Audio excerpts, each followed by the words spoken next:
Como é do seu conhecimento, não haverá tarifa alguma se o Brasil ou empresas em seu território decidirem construir ou fabricar produtos dentro dos Estados Unidos.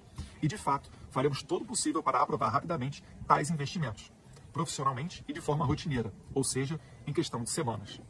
Aqui ele dá um tapa com luva de pelica, né, falando o seguinte: o Brasil é mais complicado para você investir.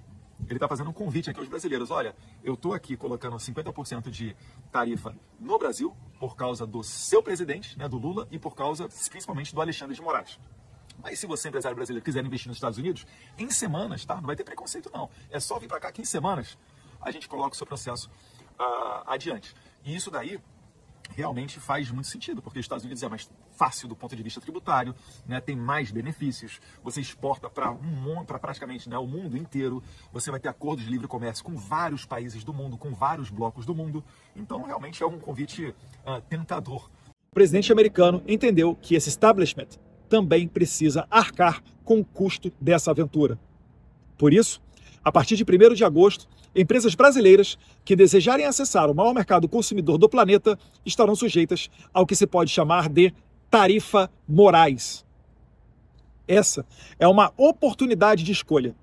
Seguiremos o caminho da liberdade, prosperidade e soberania, como os Estados Unidos, ou nos tornaremos uma sociedade controlada e submissa à semelhança da China, tão admirada pelo STF.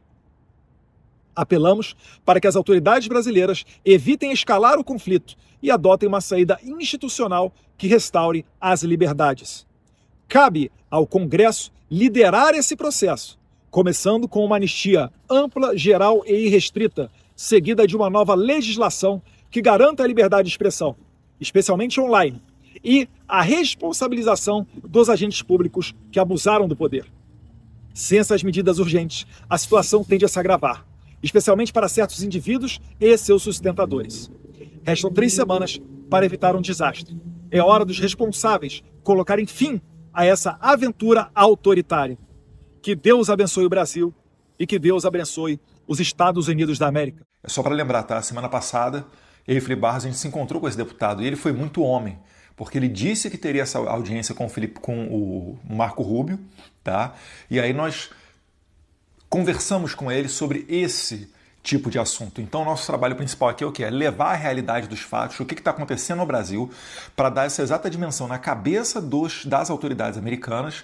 E aqui nos Estados Unidos eles têm diversos instrumentos para agir, como a gente vai ver aqui, por exemplo, o caso da sanção. Então, deputado Corey Mills, minha melhor continência ao senhor que é veterano de guerra, que realmente cumpriu com a sua palavra e jogou aqui uma bomba atômica no Brasil. Secretário de Estado Marco Rubio acaba de dizer que vai tirar o visto de todos os censores e violadores da liberdade de expressão estrangeiros, das autoridades internacionais e os seus cúmplices. Ele tuitou agora aqui. Por muito tempo, os americanos foram multados, assediados e até mesmo acusados por autoridades estrangeiras por exercerem seus direitos de liberdade de expressão. Hoje, anuncio uma nova política de restrição de vistos que se aplicará a autoridades estrangeiras e pessoas cúmplices na censura de americanos. A liberdade de expressão é essencial ao estilo de vida americano, um direito inato sobre o qual governos estrangeiros não têm autoridade. E ele segue na segunda parte. Estrangeiros que trabalham para minar os direitos dos americanos não devem ter o privilégio de viajar para o nosso país. Seja na América Latina, na Europa ou em qualquer outro lugar, os dias de tratamento passivo para aqueles que trabalham para minar os direitos dos americanos acabaram. Parabéns, secretário de Estado Marco Rubio, e a gente fica muito satisfeito em ver que a administração Trump está antecipando e adotando a política do No Censure on Our Shores Act, projeto de lei que tramita dentro do Congresso americano e que visa justamente retirar o visto daqueles violadores da primeira emenda americana, principalmente da liberdade de expressão. A esperança. Deus abençoe a América, Deus abençoe o Brasil.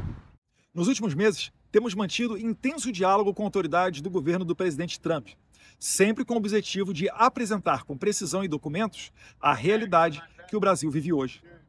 A carta do presidente dos Estados Unidos apenas confirma o sucesso na transmissão daquilo que viemos apresentando com seriedade e responsabilidade. Ao Brasil, todos os avisos foram dados, por vias diplomáticas, declarações públicas, cartas, audiências no Congresso e reuniões privadas.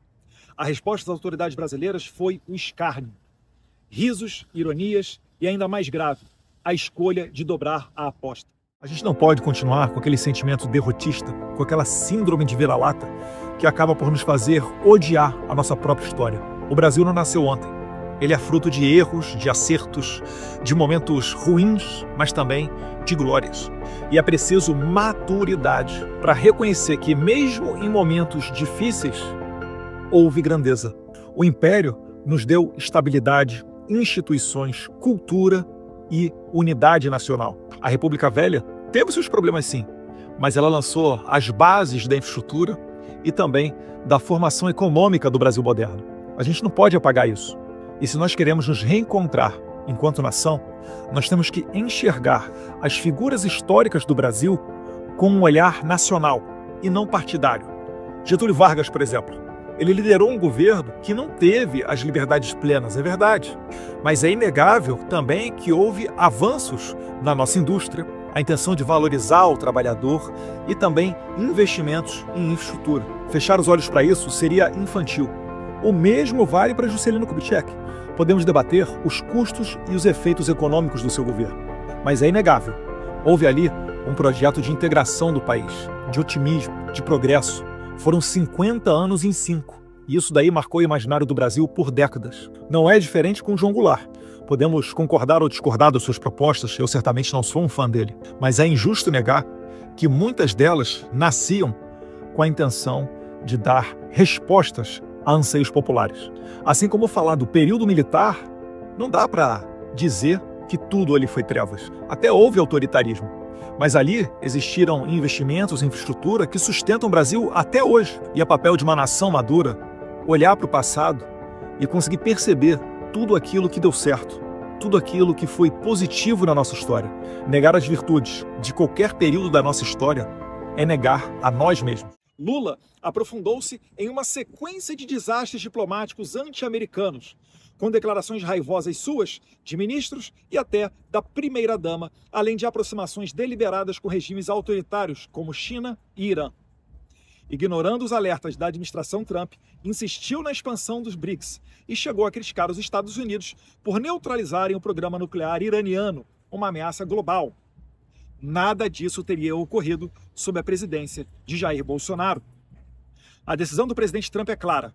O relacionamento comercial, diplomático e institucional com o Brasil deixou de ser equilibrado e benéfico aos Estados Unidos e precisa ser reavaliado à luz dos abusos cometidos por seus dirigentes.